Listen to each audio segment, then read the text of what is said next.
जब मैंने professor Eugene सैंडो की सीरीज़ बनाई थी तो फिर मैंने उसमें प्रोफेसर यूजीन सैंडो के व्यायाम के बारे में भी बताया था। वहाँ पर 12-13 व्यायाम मैंने बताए थे जिनको किस प्रकार से करा जाता है और कुंभक के साथ इन व्यायाम को कैसे करा जाता है, इसके बारे में भी मैंने आपको बताया था। आज मैं आपको बताऊंगा कि जो प्रोफेसर राममूर्ति जी का व्यायाम है और यूजीन सैंडो के व्यायाम है, उन दोनों में क्या भिन्नता है और कौन से व्यायाम के द्वारा हमारे शरीर पर अधिक पंप आता है। प्रोफेसर यूजीन सैंडो का जो व्यायाम था वो बॉडी के सभी पार्ट्स के लिए अलग अलग व्यायाम था। जैसे कि चेस्ट के लिए अलग व्यायाम था, बाइसेप्स के लिए अलग व्यायाम था, ट्राइसेप्स के लिए अलग व्यायाम था। तो फिर जब हम इन व्यायाम को करते हैं तो फिर हमारा जो माइंड है वो एक ही बॉडी पार्ट पर पूरी तरह से फोकस होता है और इसी वजह से हमारा उस बॉडी पार्ट को ट्रेन करना बहुत ही आसान हो जाता है। जैसे कि यदि हम यूजीन सैंडो के व्यायाम में बाइसेप्स की एक्सरसाइज करते हैं तो फिर बाइसेप्स की एक्सरसाइज करते समय हमारा पूरा ध्यान बाइसेप्स पर ही होता है और उस व्यायाम को हम पूरी ताकत के साथ करते हैं, क्योंकि हमको उस समय क्या करना होता है कि हमको बस बाइसेप्स को ही ट्रेन करना होता है। इसलिए हमारा फोकस जो है वो बहुत ही अच्छी तरह से बाइसेप्स पर फोकस हो जाता है और वहाँ पर अच्छी तरीके से ताकत लगाने की वजह से हमारे बाइसेप्स पर अच्छा खासा पंप भी आ जाता है। इसी तरीके से जो यूजीन सैंडो की कोई और एक्सरसाइज है उसको जब हम करते हैं तो फिर वहाँ पर भी हमको ताकत लगानी होती है और अच्छा खासा पंप वहाँ पर भी आ जाता है। तो फिर यूजीन सैंडो का जो व्यायाम है उसमें हमारी बॉडी पर अधिक पंप आता है, लेकिन जो प्रोफेसर राममूर्ति जी का जो व्यायाम है उसको करने के बाद हमारी बॉडी पर कम पंप आएगा। ऐसा इसलिए है क्योंकि प्रोफेसर राममूर्ति का जो व्यायाम है वह मुख्य रूप से दंड और बैठक है। जब हम दंड व्यायाम को करते हैं और बैठक व्यायाम को करते हैं तो फिर हमारी बॉडी पर उतना पंप नहीं आएगा जितना प्रोफेसर यूजीन सैंडो के व्यायाम को करने से आता था, क्योंकि यूजीन सैंडो का व्यायाम हर बॉडी पार्ट्स के लिए अलग अलग है। इसलिए वहाँ पर एक एक बॉडी पार्ट्स पर फोकस करना और वहाँ पर ताकत लगाए रखना आसान हो जाता है। लेकिन जो प्रोफेसर राममूर्ति का जो व्यायाम है, जो दंड और बैठक है, उसमें हमको शुरू से लेके एंड तक सारी बॉडी पार्ट्स पर फोकस करना होता है, क्योंकि जब हम दंड करते हैं तो फिर उससे हमारे संपूर्ण शरीर पर ही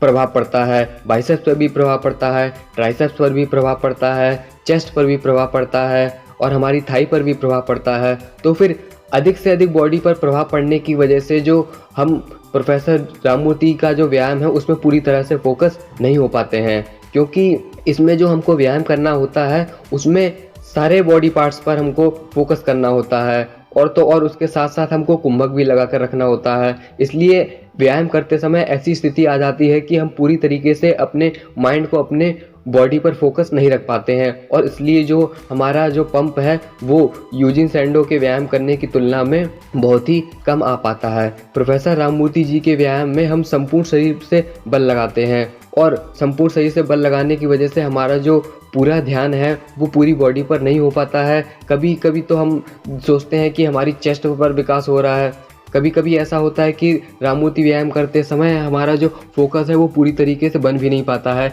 इसलिए राममूर्ति के व्यायाम से हमारे शरीर पर अधिक पंप नहीं आ पाता है। आपका और मेरा अभी शुरुआती दौर है। इसमें हमको क्या करना होता है कि जो प्रोफेसर राममूर्ति जी का जो व्यायाम है उसमें हमको अधिक से अधिक फोकस बनाकर रखना होता है और अधिक से अधिक ताकत को भी लगाकर रखना होता है, क्योंकि यूजीन सैंडो के व्यायाम में हमारे लिए ताकत लगाना आसान था, क्योंकि उसमें हम हर बॉडी पार्ट्स को अलग अलग एक्सरसाइज के थ्रू ट्रेन करते हैं। लेकिन जो राममूर्ति जी का जो व्यायाम है उसमें हमको सारे बॉडी पार्ट्स पर एक ही दंड के द्वारा ट्रेन करना होता है। इसलिए वहाँ पर हम अधिक से अधिक बल लगाने का प्रयास तो करते हैं, लेकिन हमारा शुरुआती अभ्यास होने की वजह से वहाँ पर हम संपूर्ण बल को एक साथ नहीं लगा पाते हैं और तो और हमारी जो बॉडी पार्ट्स हैं उन पर भी हम पूरी तरीके से फोकस नहीं हो पाते हैं। यही मेन वजह है कि प्रोफेसर राममूर्ति जी के व्यायाम से कम पंप आता है और यूजीन सैंडो के व्यायाम से अधिक पंप आता है। क्योंकि जब मैं यूजीन सैंडो का व्यायाम करता था तो फिर वहाँ पर मेरे को बाइसेप्स की एक्सरसाइज करनी होती थी, तो फिर मैं बाइसेप्स पर पूरी तरीके से फोकस हो जाता था,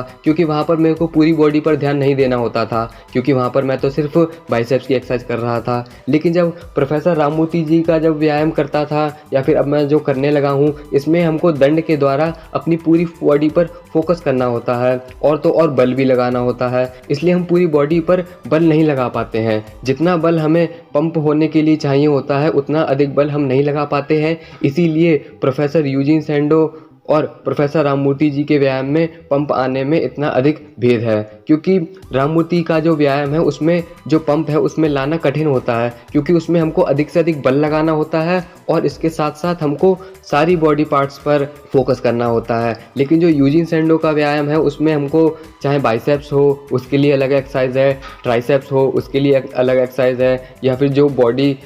बॉडी के अलग पार्ट्स हैं उसके लिए अलग एक्सरसाइज है। इसलिए अलग अलग पार्ट्स की एक्सरसाइज होने की वजह से वहाँ पर हमारा पंप अधिक आ जाता है। लेकिन जो प्रोफेसर राममूर्ति का जो व्यायाम है उसमें हमको अधिक से अधिक बल लगाने की वजह से और सारे बॉडी पार्ट्स को एक बार में ट्रेंड करने की वजह से वहाँ पर हमारा पूरी तरीके से अधिक पंप नहीं आ पाता है। लेकिन ऐसा नहीं है कि राममूर्ति के व्यायाम से अधिक पंप आएगा ही नहीं। राममूर्ति व्यायाम को जब हम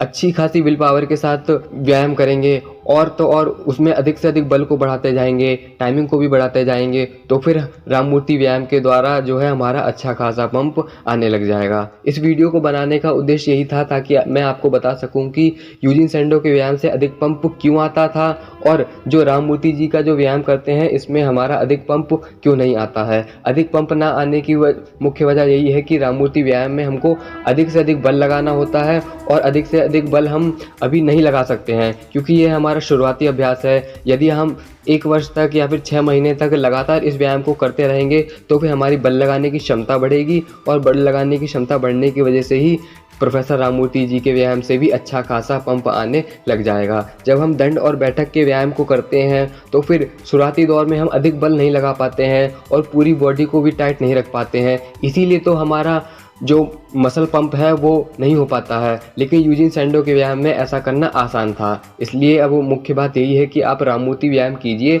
उसमें अधिक से अधिक बल लगाने का प्रयास कीजिए और तो और कुंभक को बढ़ाने का प्रयास कीजिए। जब ये दोनों चीज़ें बढ़ने लगेंगी तो फिर आपका बल भी बढ़ने लगेगा और मसल पंप भी अच्छा खासा आएगा। क्योंकि यह मेरे साथ भी होता है कि प्रोफेसर राममूर्ति जी के व्यायाम को जो मैं करता हूँ उसमें अधिक पंप नहीं आ पाता है, क्योंकि अभी मेरी खुद इतनी क्षमता नहीं है कि मैं व्यायाम के हर समय अपनी बॉडी को पूरी तरीके से टाइट कर पाऊँ, इसलिए मेरा भी अभी मसल पंप जो है वह कम आता है। जब यूजिन सैंडो का व्यायाम करता था तो फिर उस समय मेरी बॉडी पर जो मसल पंप है वो अच्छा खासा आ जाता था, लेकिन राममूर्ति व्यायाम में अभी कुछ कमियां होने की वजह से राममूर्ति व्यायाम में मैं इतना अधिक मसल पंप नहीं ला पाता हूं। लेकिन जब धीरे धीरे हम अभ्यास करते हैं तो फिर राममूर्ति व्यायाम से भी हमारी बॉडी पर अच्छा खासा पंप आता है और बल भी बढ़ता है।